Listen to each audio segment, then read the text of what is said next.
These are the psychological implications of understanding Tawheed. It is easy to say Allah is one. But is He one in my life? Is he the one for me? Or do I have some other one that I'm running after? Or some other thing that I put before myself? Allah asked this question rhetorically. He says, مَا غَرَّكَ بِرَبِّكَ الْكَرِيمِ. What deluded you from your gracious Master? What was so important to you that you ran after, that you couldn't come after this? Subhanallah. Subhanallah. So when he uses this word, Huwallahu Ahad, its psychological implications, its implications on our attitude towards Allah, and how we think about our life completely changes. Now there is nothing more important to me than making Him happy. Nothing more important to me than Him being pleased with me. Nothing more important to me than He forgiving me. Nothing more important to me that He would talk to me on the Day of Judgment telling me that I'm successful. He will look towards me. I will not be from the ones He turns away from. وَلَا يُكَلِّمُهُمُ اللَّهُ يَوْمَ الْقِيَامَةِ. Allah will not talk to them on the Day of Judgment. May Allah not make us from those people. These are some of the psychological implications of just internalizing ahad. Ahad. Just that word. What Allah is saying, subhanAllah. This is who Allah is. This is what He's supposed to do. And I want to conclude, because it's time for salah, with the following. We're going to first look at a basic definition of as-samad. As-samad ay al-kafi. As-samad is the one who is enough. الَّذِي يَرْجِعُونَ إِلَيْهِ إِذَا احْتَاجُوهُ. The one who they return to whenever they have a need of Him. هُوَ الَّذِي يَكْفِيهِم. He is the one who is enough for them. وَيَسُدُّ حَاجَاتِهِمْ وَأَسْئِلَتَهُمْ الَّذِي يَصْمِدُونَ إِلَيْهِ. And He is the one who fulfills all of their needs and their answers all of their questions, the ones that they attribute to Him or turn to Him with عند الحاجة, at the time of need. هذا معنى الصمد. This is the meaning of samad في اللغة. صمد إليه أي توجه إليه. And linguistically speaking, when you use the word samad as a verb, it means to turn attention towards someone. وطلب منه الحاجة, or to demand from them the fulfillment of a need.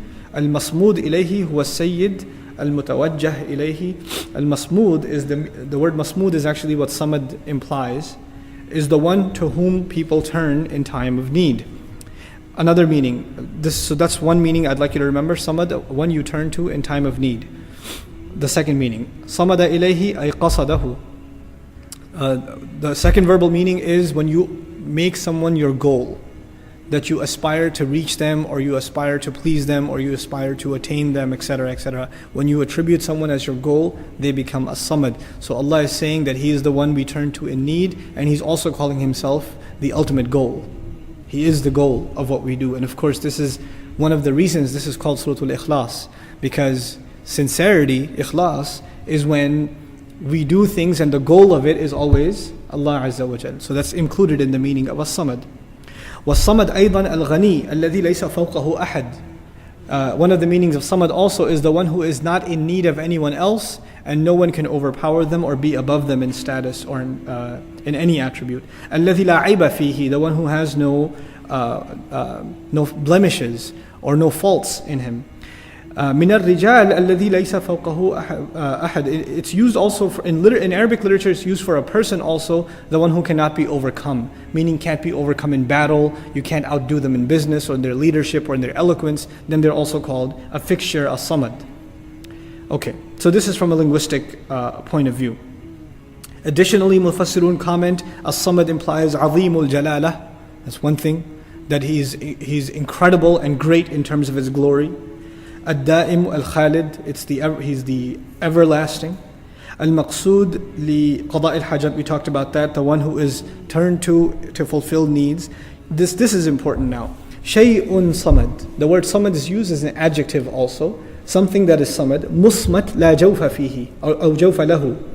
It is referred to as something that is solid with no holes or emptiness inside. Something that is through and through pure one thing, like a pure brick of gold could be samad, or a boulder with no possibility of any air or water getting in could also be called, an attribute of it could be samad, meaning something absolute and concrete without any flaw, right? That's one of the meanings.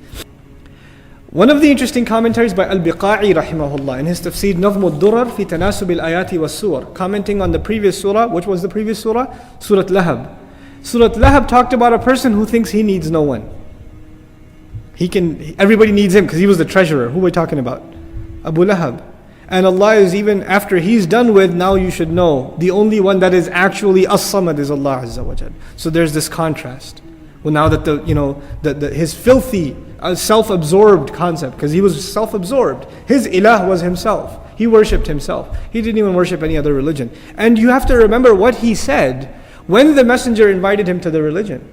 There's one time he cursed the messenger himself, we reminded ourselves. تَبَّلَّكَ أَلِهَذَا جَمَعْتَنَا.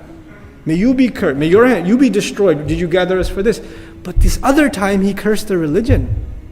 And when he cursed the religion, what was his criticism? تَبَّلْ لِهَذَا الدِّينِ أَنْ أَكُونَ سَوَاء لِهَؤُلَاء. I will become equal to these people? You want me to accept that religion where I will have an equal because he thinks he has no equal? Now Allah is teaching us the only one who has no equal is He. He's the only one absolute and He's the only one that is ahad. Now we get to the logical conclusion. لَمْ يَلِدْ وَلَمْ يُولَدْ.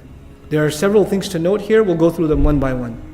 The first thing to note here, what is the connection between the previous ayah and Allah saying He did not give birth to anyone, He didn't father anyone, nor is He fathered Himself, nor is He, the Old English term, He didn't beget, nor was He begotten. And I'm using was carefully because Allah doesn't say لا يلد ولا يولد. La would have been present tense. He does not beget, and He is not begotten. Allah used lam.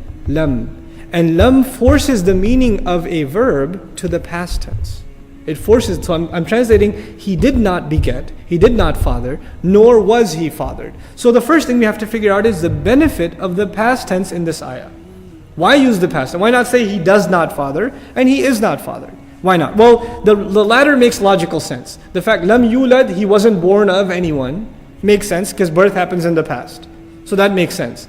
But why not protect shirk from the future too by saying la yalid?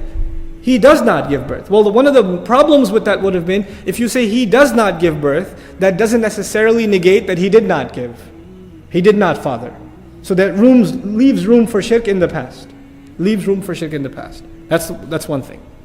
The second thing is we've already said ahad and as-samad, which means already there's not going to be anyone comparable.